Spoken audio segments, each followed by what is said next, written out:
Five Nights at Freddy's is a franchise that has been stretched beyond the games. We now have countless books, merchandise, and a movie trilogy on the way. But even with this in mind, FNaF hasn't changed much since this. What really changed the franchise forever was FNaF 2. Five Nights at Freddy's was introduced on August 8th of 2014. The game saw immediate success after its release, mainly because of the fact that it differed from most horror games at the time. In almost every horror game before FNaF, you were able to wander around freely, but in FNaF you were confined to a small office space, and you only have one thing to protect yourself from the animatronics with, and that is the doors. This style of gameplay made me and every other player feel trapped and defenseless. But compared to the other FNaF games we have now, the first one is a bit bland in terms of lore and story building. At the time of the first game's release, all we knew was that the pizzeria was closed down because of the 5 missing kids incident and the order that came from the animatronics. Apart from that, that was all we knew, until FNaF 2 came along. The hype leading up to the second game's release was strong. Scott had made a total of 5 teaser images and 1 gameplay trailer for the game. With these teasers came a brand new set of characters to defend yourself from. It also introduced new mechanics such as the mask and the flashlight. When the Foxy trailer released, it was clear that there would be no doors to protect yourself with, only a flashlight and a mask. When the game released on November 11th in the same year, FNaF's popularity spread like wildfire. In my opinion, the gameplay was so much better compared to the first one. Alongside with the mask and flashlight, the second FNaF game introduced minigames. Whenever you died playing the main game, there was a small chance that you would get a secret minigame. But what really made FNaF 2 so popular was the lore. The lore was told through phone calls and the minigames. There's a total of 4 minigames in FNaF 2, and these minigames are called Foxy Go Go Go, Save Them, Give Gifts, Give Life, and Take Cake to the Children. These minigames play a crucial role in telling the story. Take Cake to the Children shows us the first murder in the franchise. The kid who gets killed in this minigame has been speculated to be Charlie, Henry's daughter. In this minigame you play as Freddy, and you have to give the cranky kids their cake.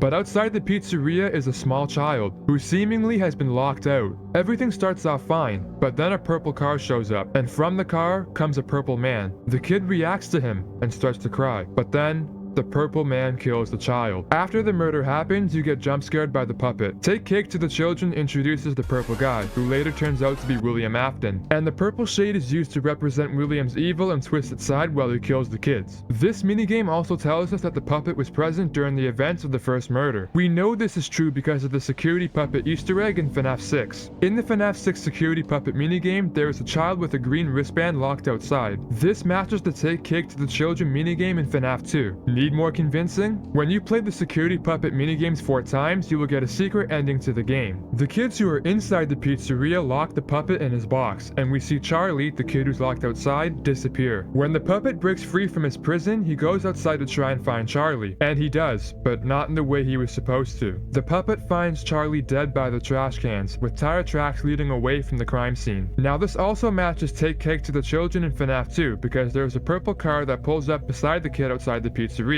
Another thing to prove this is that in Midnight Motorist we speed down the highway in none other than, you guessed it, a purple car. These 2 minigames work together to prove a point. The point being that William's first victim was Charlie, Henry's daughter who later becomes the puppet. FNaF 2 introduces a vital character who plays an important role in the franchise, and this character is the puppet. In Give Gifts, Give Life, the puppet is giving life to the kids who die by the hands of William Afton, through the form of animatronics. There are 4 kids on each corner of the screen, and your job is to put animatronic heads on each of the children. When the final head is placed, a 5th child will appear in the middle of the room momentarily. This child is Cassidy/Golden Freddy, the one Afton should not have killed. The reason I and many other fans think it's Cassidy is because Golden Freddy jump scares the player before you even have the chance to place a head on the child. I should have mentioned this earlier, but FNaF 2 and 6 go hand in hand with one another. FNaF 6 ties up the loose ends from FNaF 2. A common thing that the puppet does is she gives life to the kids who died from William, like I previously stated. But this only makes things worse, as the kids aren't able to rest. But in FNaF 6, Henry lures his daughter back in and traps her in the lefty suit, preventing her from making things worse. The Save Them minigame is probably the most important Easter egg throughout the entire game. In this minigame you play as Freddy, and you have to follow the puppet throughout the 8-bit FNaF 2 pizzeria. While playing the game, there is a voice spelling out the word Save Them. Throughout the 8-bit pizzeria there are dead bodies scattered around the location. Wither Golden Freddy can be found in certain rooms. What's confusing about this minigame is that we are told to save the kids, even though the kids are already dead. I think what Save Them is referring to is to free the kids from their metallic prisons. Obviously, most things about the lore won't add up entirely because Scott was writing things as they were happening. He's made a lot of changes to the lore with each game that was released. The final minigame in FNAF 2 was Foxy Go Go Go. I would say this is the most tame minigame out of the 4, but that simply is not true. In this minigame you play as Foxy, and you have to run into the room next to Pirate's Cove to surprise 5 excited kids. Hey yo, pause! Things are fine the first 2 times, but on the 3rd run, William Afton is standing on the lower right corner of the room, watching you with an evil smile plastered over his face. When you run into the next room over, the 5 happy children who are full of life are dead. Personally, I think this minigame serves as a visualization on how William killed his victims. William would lure kids out from the main dining room into a secret room so he can kill them in peace. This also shows that Afton was still in the location after the murders happened. Because he killed the kids in a spring-lock suit, he was able to hide in plain sight afterwards. Because of FNAF 2, the franchise grew into something way bigger than Scott had intended. It not only expanded the gameplay, but it also introduced new characters and mechanics, and most importantly, it transformed the lore from a simple backstory into a sprawling mystery that most fans and theorists still haven't solved to this day. Except for, you know,